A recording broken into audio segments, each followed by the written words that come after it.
নীলফামারীর ডোমার উপজেলার চিলাহাটিতে সন্ধ্যা নামলেই বিভিন্ন এলাকায় প্রকাশ্যে বসছে মাদক সেবনের আসর। বিশেষ করে বাজার সংলগ্ন কিছু নির্জন স্থান, রেললাইন এলাকা ও অন্ধকার আচ্ছন্ন জায়গাগুলোতে বাড়ছে মাদক সেবীদের আনাগোনা।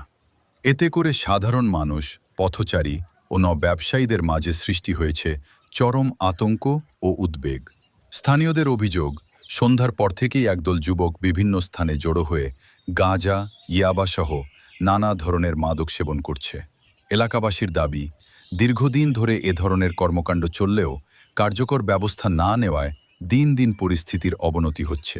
তারা দ্রুত প্রশাসনের নজরদারি বৃদ্ধি, নিয়মিত অভিযান পরিচালনা এবং মাদক ব্যবসায়ী ও সেবনকারীদের বিরুদ্ধে কঠোর ব্যবস্থা গ্রহণের দাবি জানিয়েছেন।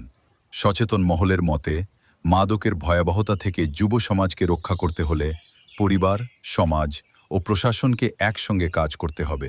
পাশাপাশি খেলাধুলা ও সাংস্কৃতিক কর্মকাণ্ড বাড়ানোর মাধ্যমেও তরুণদের মাদক থেকে দূরে রাখা সম্ভব।